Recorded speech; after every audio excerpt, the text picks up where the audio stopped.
আবার ফেরাতে গো।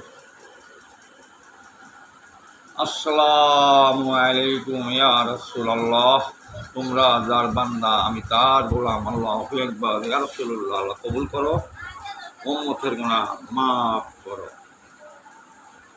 এই পৃথিবীর আমরা সবাই জানি মুসলমান ধর্মে যে আমাদের দয়াল নবীর শাশ্বততা জিন্দা সততা বাদে কেউ মুসলমান হওয়া দাবি আল্লাহ পাবে না। আমরা জানি কিন্তু আসলে মানি না। আমার দয়াল নবী হাদিসে লেখছে, নিজের নামাজ পরের ইমান দ্বারা হয় যদি কেউ বিশ্বাস করে তার এক মুদুদ এক রচনা। রাইট। আমার দয়াল নবী হাদিসে লেখছে যে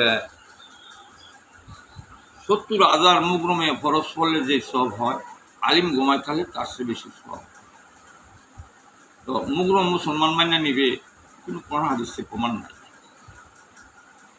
এই মানুষকে নামাজের ধোঁকা দেয় এই শয়তান কোরআনে হাদিসে বলল।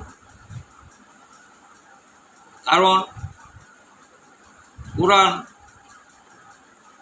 ইনজিল কিতাব তরল জব্বর, 4টা স্তর, 4টা কিতাব বড়। এই 4 কিতাবের সাক্ষীও জানি না, নামাজ কার পড়ি তাও জানি না। এখন আমরা মুসলমান ধর্মে আল্লাহ বলছে, আমার দয়াল নবী হাদিস সাক্ষী দিচ্ছে। কেউ কেউ বলে 4 কিতাবের 1 কিতাব মানলো বলে চলবে না, তাহলে আর 3টা কি বাদ পড়লো নাকি? তুমি বাদ দিলি আল্লাহ মেনে নিবে না?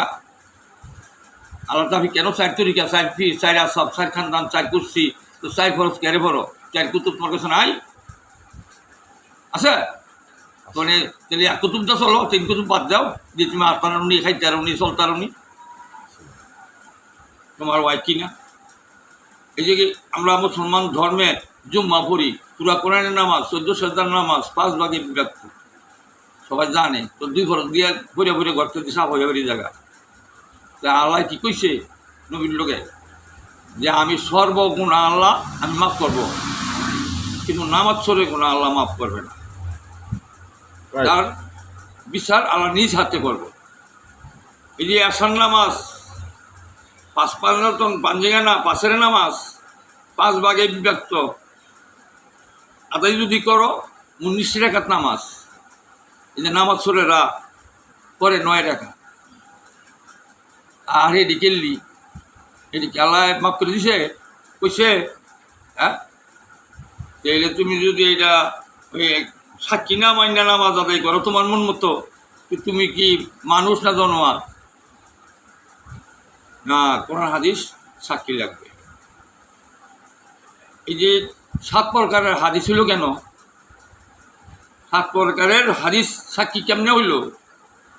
কোরআন, হাদিস, কালমা, কাবা, নামাজ, বিসমিল্লাহ, ইমান, এই 7 সত্যতা জিন্দা সত্তা ইসলাম বলে আমার দয়াল নবী দাবি।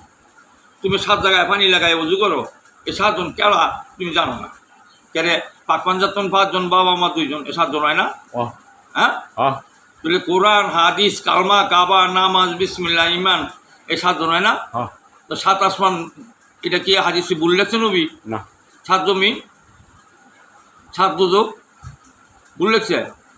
তাইলে তুমি পাইলে না কেন? তোমার কাছে না আইডি তো থাকলে তুমি তোমার মানো নাই, দিকে তুমি পাও নাই। আমরা কোরআন হাদিসে বলছে তুমি তোমাকে মানো, কে কী করে তুমি তাই দেখো না, তুমি কি করো তাই দেখো, তাইলে তুমি পবিত্র হইতে পারো। তাইলে তোমার পানা তুমি আদায় রাখো না, তুমি মুসলমান দাবি করবা, বলি দাবি করবা, অলিয়া হইছ, তুমি সার হইছ, ভিড় হইছ, মাস্টার হইছ, বয়তি হইছ, কাজ হইব না, হইতে পারবা? এই পৃথিবীর শিক্ষা দিয়া সার, মাস্টার, হাকিম, ডিসি, উসি, এই বৈজ্ঞানিক, রাজা বাদশাহ হইতে পারবা।